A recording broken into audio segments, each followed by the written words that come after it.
tujuan pembuatan dari video ini yaitu untuk memenuhi ujian akhir semester pada mata kuliah biokimia farmasi. Baiklah, di sini saya akan menjelaskan kembali materi yang pernah dijelaskan pada saat perkuliahan, yaitu materi yang mencakup tentang enzim dan inhibisi enzim, DNA dan RNA, sistem ekspresi gen yang meliputi replikasi, transkripsi dan translasi, mutasi gen, pengantar metabolisme, dan materi kelainan atau gangguan dari metabolisme. Baiklah, kita masuk pada materi pertama, enzim dan inhibisi enzim. Enzim merupakan protein atau molekul berbasis protein yang mempercepat reaksi kimia dalam tubuh organisme.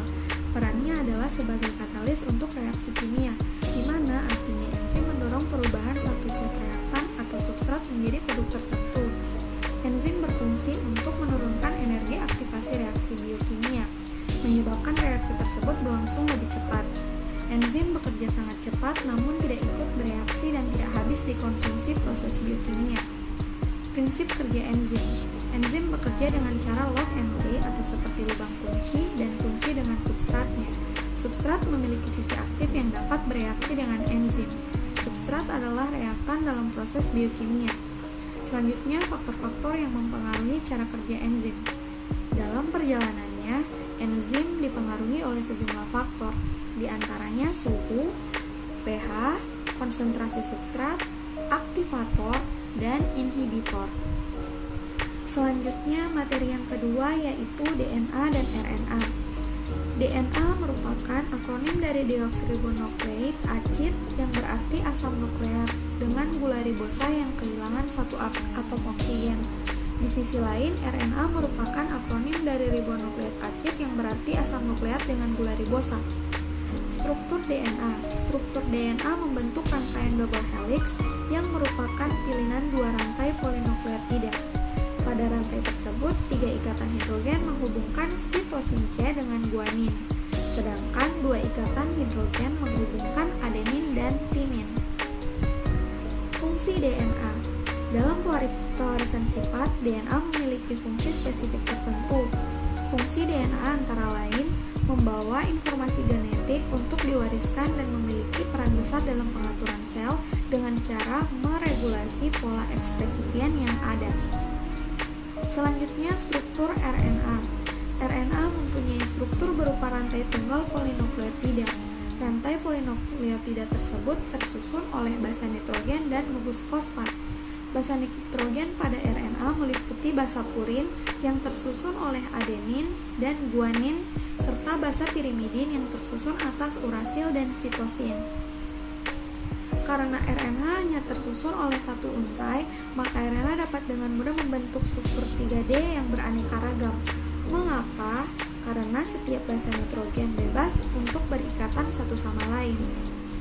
Fungsi RNA adalah membawa informasi genetik sementara dari DNA ke protein.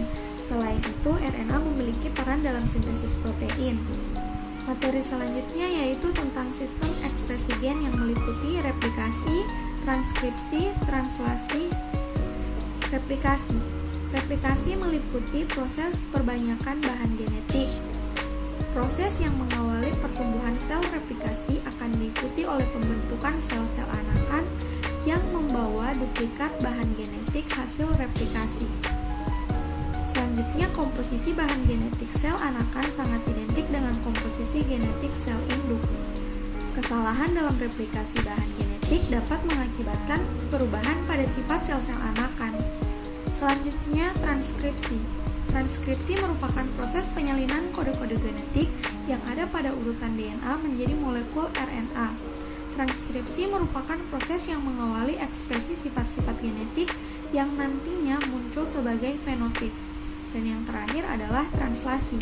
Translasi adalah proses penerjemahan kode genetik oleh tRNA ke dalam urutan asam amino. Translasi dibagi menjadi 3 tahap, yaitu inisiasi, elongasi, dan terminasi. Semua tahapan ini memerlukan faktor-faktor protein yang membentuk mRNA, tRNA, dan ribosom selama proses translasi. Baik, selanjutnya materi keempat yaitu mutasi gen. Mutasi gen adalah perubahan permanen dalam urutan DNA yang membentuk gen sehingga urutannya berada dari apa yang ditemukan pada kebanyakan orang. Pada mutasi gen tidak terjadi perubahan lokus, bentuk maupun jumlah kromosom, tetapi menimbulkan perubahan pada mRNA dan akibatnya dapat mengubah protein pada sintesis protein sehingga dapat menghasilkan fenotip yang berbeda. Mutasi memiliki berbagai macam ukuran. Mereka dapat mempengaruhi di mana saja, dari bahan penyusun DNA tunggal atau pasangan basa untuk segmen besar kromosom yang mencakup beberapa gen. Materi berikut yaitu pengantar metabolisme. Metabolisme dalam bahasa Yunani berarti perubahan. Metabolisme sendiri merupakan suatu proses kimiawi yang terjadi di dalam tubuh semua makhluk hidup. Proses ini merupakan pertukaran zat ataupun suatu organisme dengan lingkungannya. Metabolisme memiliki dua arah lintasan metabolik, yaitu katabolisme dan anabolisme, di mana katabolisme merupakan penguraian suatu zat menjadi partikel yang lebih kecil untuk dijadikan energi, sedangkan anabolisme merupakan reaksi untuk merangkai senyawa organik dari molekul tertentu agar dapat diserap oleh tubuh. Baik, selanjutnya kita masuk pada materi terakhir, yakni materi tentang kelainan atau gangguan metabolisme. Gangguan metabolik adalah kelainan medis yang mempengaruhi produksi energi di dalam tubuh manusia. Kelainan genetik mengakibatkan gangguan pada metabolisme sehingga enzim yang rusak dalam proses metabolisme hilang atau rusak. Penyebab dari gangguan metabolik memiliki banyak jenis. Gangguan metabolik yang disebabkan oleh kelainan genetik yang diwariskan. Artinya, gangguan ini diturunkan dari orang tua. Umumnya, kelainan genetik ini menimbulkan hilangnya atau terjadinya kelainan fungsi enzim yang penting. Enzim yang hilang tersebut dapat mengganggu proses metabolisme dalam tubuh. Akibatnya, berbagai zat racun dalam tubuh menumpuk dalam aliran darah karena gagal dibuang. Kondisi inilah yang kemudian disebut sebagai gangguan metabolisme atau metabolik. Nah, baiklah, itulah materi singkat yang dapat saya sampaikan pada kesempatan kali ini. Semoga bermanfaat, lebih dan kurangnya mohon maaf. Wassalamualaikum warahmatullahi wabarakatuh.